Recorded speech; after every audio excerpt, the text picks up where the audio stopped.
Hello दोस्तों। पिछली video में हम लोगों ने कौटिल्य के मंडल सिद्धांत, षटकोण नीति सिद्धांत आदि का वर्णन किया था और अब हम लोग का ये राजा राम मोहन राय का बैच स्टार्ट हो गया है।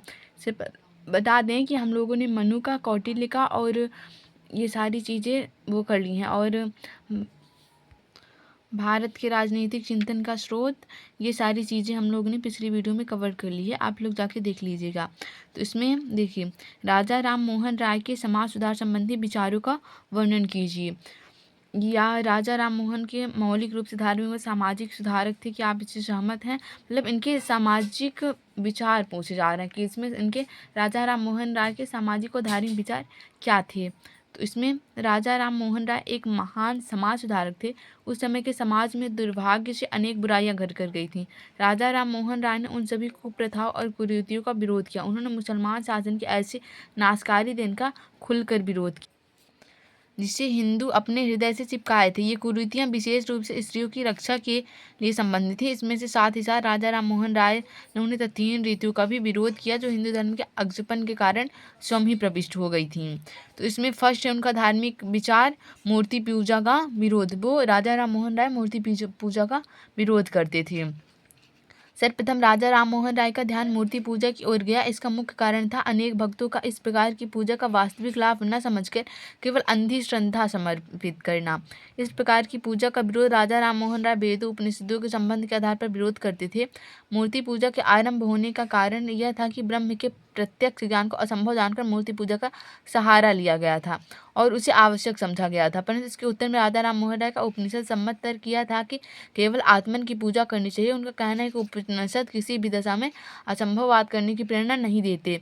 मूर्ति पूजा के स्थान पर शुद्ध पूजा का उन्होंने सदैव समर्थन किया। श्रद्धा के विचार के प्रति उचित है, मूर्ति के प्रति श्रद्धा से कोई लाभ नहीं है। लेकिन यहाँ राजा राम मोहन राय मूर्ति पूजा का विरोध कर रहे हैं। लेकिन स्वामी विवेकानंद मूर्ति पूजा कब वो करते हैं, उनका मानना है कि अगर मूर्ति पूजा ब्रह्म की प्राप्ति का प्रथम रास्ता है। अगर मूर्ति पूजा नहीं की तो ब्रह्म का हमें ज्ञान नहीं होगा। मतलब पहले मूर्ति पूजा करो, फिर धीरे धीरे करके ब्रह्म ज्ञान प्राप्त हो जाता है। और फिर राजा राम मोहन राय का सेकंड धार्मिक विचार है जातिगत संकीर्णताओं का विरोध। राजा राम मोहन राय जाति प्रथा को नहीं मानती थी। वो हमेशा कहते थे कि जाति ये सब अभी की देन है, हम लोग इसको जातिगत संकीर्णताओं को नहीं मानते। फिर इसके बाद आता है परंपराओं के अंधानुकरण का विरोध, जैसे सती प्रथा वगैरह थी, बाल विवाह था, इन सब का इन्होंने हमेशा खुलकर विरोध किया था। पर प्राय सभी समय कोई कार्य के समय किसी विशेष परिस्थिति हो जाता था, आगे भी बिना विचार किए लोग तदनुसार आचरण करते थे। यही एक अंधानुकरण हिंदू समाज के संबंध में कोई अपवाद नहीं था। मतलब इनका मानना था कि ये जो अंधानुकरण पहले किसी काम के लिए लगाया गया था, अब इसको क्यों मान रहे हो? अब आगे की देखो, अब जो चीज़ें हो गई हैं उनको क्यों देख रहे हो? चौथा है नारी के उत्थान का समर्थन। सभी अच्छे धर्मों की यह मान्यता है कि देश और समाज में पूर्ण निर्माण के समाज में नारियों को सम्मानित तथा बराबर का स्थान मिलना चाहिए। आर्य जगत में ऐसा ही था। इसे सिद्ध करने के लिए अनेकों उदाहरण प्रस्तुत किए जा सकते हैं। वे बच्चों की जात, जहाँ नारी की पूजा वहाँ देवताओं का वास बताया गया, परंतु क्रूर और कामुक मुसलमानों के भारत में आने के उपरांत यहाँ नारी की दशा हीन हो गई। वह भी संपत्ति के समान रक्षा करने की वस्तु बन गई। फलतः नारी अपना स्थान उसके हाथ से जाता रहा और पर्दे तथा सती प्रथा जैसी अमानुषिक परंपराएं समाज में व्याप्त हो गई। राजा राम मोहन राय इस प्रकार की बातों के विरुद्ध तो थे ही। 1811 में उनके परिवार में कोई बड़े भाई की मृत्यु के पश्चात बड़े भाई की पत्नी की अनिच्छा होते हुए भी उन्हें सती किए जाने में राजा राम मोहन राय के हृदय में भारी मर्मस्पर्शी आघात पहुंचाया। इस अमानुषिक और घृणित घटना ने राजा राम मोहन राय को प्रेरित किया कि वे इस प्रथा को बंद कराने का प्रयत्न करेंगे। राजा राम मोहन ने निष्ठापूर्वक अपनी शपथ का पालन करते हुए आंदोलन को दिनों दिन तीव्रतर किया। अंत में 4 सितंबर 1829 को प्रयास में सफल हुए। लॉर्ड विलियम बेंटिंक की सरकार ने इस प्रथा को अवैध तथा गैरकानूनी घोषित कर दिया। फिर है राजा राम मोहन राय के धार्मिक विचार। वो तो सामाजिक विचार थे, ये धार्मिक विचार हैं। पहला राजा राम मोहन राय का धार्मिक विचार एक ईश्वरवाद। वो केवल एक ब्रह्म को मानते थे, बाकी किसी चीज को नहीं मानते थे। राजा राम मोहन राय के धार्मिक विचारों को निर्धारण हिंदू धर्म ग्रंथों के ब्रह्म ज्ञान के द्वारा हुआ था। वे केवल एक ईश्वर में श्रद्धा रखते थे। वे बहुत धार्मिक मनोवृत्ति के थे और धार्मिक शुद्धता से उन्हें अटूट प्रेम था। और मूर्ति पूजक के मन में जो श्रद्धा होती है वह अंधविश्वास ही होता है। मूर्ति पूजा का वो हमेशा खुलकर विरोध करते थे। दूसरा धार्मिक सहिष्णुता। राजा राम मोहन राय धार्मिक विचारों में धर्मांधता का कट्टरपन नहीं था, लेस मात्र भी नहीं था। वो कट्टरता नहीं थी कि हम हिंदू हैं, ये मुसलमान हैं, ये उनके मन में ऐसा कोई भी भाव नहीं था। इसके बाद है सार्वभौमिक धर्म का समर्थन। वो सभी धर्मों का समर्थन करते थे। राजा राम मोहन राय ने सभी धर्मों के अच्छे सिद्धांतों को स्वीकार किया, वे किसी एक धर्म के अंधानुकरण के पक्ष में नहीं थे। वो हिंदू धर्म के भी विरोधी थे, मुस्लिम धर्म के भी विरोधी थे और सभी धर्मों को अच्छी अच्छी चीज़ें मानते भी थे। फिर है मानवतावाद। राजा राम मोहन राय की सच्ची मान्यता थी कि वो मानव मात्र की सेवा करता है, वह ईश्वर की सेवा करता है। इस प्रकार वे सच्चे मानवतावादी थे। वे एक ऐसे समाज की रचना करना चाहते थे जिसके आधार पर दया, सहानुभूति, सहयोग, प्रेम, सहनशीलता तथा बंधुत्व हो। मतलब वो मानवतावाद को मानते थे। तो ये थे राजा राम मोहन राय के धार्मिक और सामाजिक विचार। अब हम राजा राम मोहन राय के राजनीतिक विचार जान। यह है राजा राम मोहन राय के राजनीतिक विचार। सबसे पहला, राजा राम मोहन राय का मुख्य रूप से धार्मिक और सामाजिक सुधारों में ही लगे रहे, परंतु उनके विचारों का प्रभाव राजनीतिक क्षेत्र पर भी पड़ा। मानवीय आदर्श और जन्मजात अधिकार तथा समानता, स्वतंत्रता और बंधुत्व उनके प्रिय विषय थे।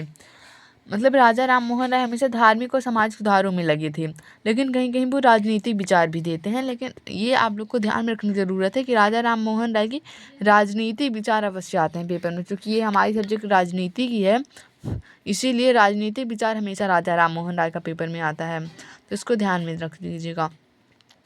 स्वतंत्रता संबंधी विचार। सबसे पहले वो स्वतंत्रता चाहते थे अंग्रेजों से कि हमारे देश को छोड़ के जाओ तुम भाई। पाश्चात्य प्रभावों में फ्रांस की राज क्रांति का प्रभाव हम राजा राम मोहन राय पर सबसे अधिक पाते हैं।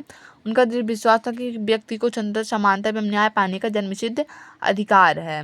वो हमेशा चाहते थे कि हम लोग को स्वतंत्रता मिले। इसके बाद है प्रेस तथा विचार अभिव्यक्ति स्वतंत्रता संबंधी विचार। चूँकि राजा राम मोहन राय विचारों की अभिव्यक्ति प्रेस की स्वतंत्रता को पूर्ण रूप से आवश्यक मानते थे, उन्हें इन पर बंधन स्वीकार नहीं था। प्रथम बंगला पत्र संवाद कौमुदी का संपादन 1819 में स्वयं उन्होंने ही किया था। 1822 में उन्हें मिलात उल अखबार नाम से एक फारसी पत्रिका प्रकाशन भी आरंभ किया, परंतु अब तक ब्रिटिश सरकार इस संबंध में सतर्क होकर सोच विचार कर चुकी थी। 1823 में घोषणा की गई कि बिना सरकार की पूर्वाज्ञा के कोई भी समाचार पत्र नहीं प्रकाशित किया जा सकता। परंतु राजा राम मोहन राय साधारण दब्बू व्यक्ति नहीं थे। उन्होंने एक स्मरण पत्र तैयार किया और कलकत्ता के प्रतिष्ठित लोगों ने उन पर हस्ताक्षर कर सुप्रीम कोर्ट की इस घोषणा के विरुद्ध उन्हें प्रस्तुत किया। साथ ही उनकी एक प्रतिलिपि ब्रिटिश सम्राट के पास भी भेजी, परंतु स्वीकृति न मिली। इस प्रकार हम देखते राजा राम मोहन ने भारतीय पत्रकारिता की नींव डाली। उन्होंने इस हेतु लगातार प्रयत्न किए। भारत में प्रेस की तथा विचारों की अभिव्यक्ति की स्वतंत्रता हो के दामोदरन का यह कथन अक्षरशः सत्य है। उनके पत्रकारिता के देश के समस्त भागों में राष्ट्रीय पुनर्जागरण के संदेश को पहुँचाया। फिर तीसरा है प्रशासन संबंधी विचार।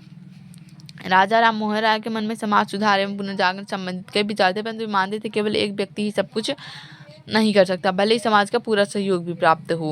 वो जानते थे कि प्रशासन हमें वो दे, प्रशासन हमें शिक्षित करे, ये सारी चीज़ें करे। फिर न्याय एवं समानता संबंधी विचार। इस संबंध में राजा राम मोहन राय ने बहुत कार्य किया। पहले तो वे अंग्रेजों के न्याय का विरोध ही करते थे, परंतु कुछ समय पश्चात उनसे प्रभावित थे, उनका समर्थन करने लगे। परंतु इस विचार परिवर्तन का अर्थ नहीं था कि वो पूर्ण रूप से अंग्रेजों के न्याय को स्वीकार कर बैठे। 1827 में का पूरी जूरी एक्ट ही पक्षपातपूर्ण था एवं भेदभाव को बढ़ावा देता। इसके अनुसार किसी भी हिंदू या मुसलमान जज को किसी ईसाई के मुकदमे को सुनने का अधिकार से वंचित किया गया था। राजा राम मोहन राय ने इस एक्ट का विरोध किया। उन्होंने इस विरोध में 5 जून 1829 को ब्रिटिश संसद के समक्ष एक स्मृति पत्र प्रस्तुत किया। 1833 में चार्टर एक्ट के निर्माण के समय उन्हें इंग्लैंड की संसद में प्रबल समिति के समक्ष अपने विचार प्रस्तुत करने का अवसर दिया। तो ये थे राजा राम मोहन राय के सामाजिक, आर्थिक और राजनीतिक विचार। इसमें से एक न एक विचार अवश्य आता है, इसलिए आप लोग इस वीडियो को अच्छे से देख लीजिए और पेपर में लिखिए। धन्यवाद।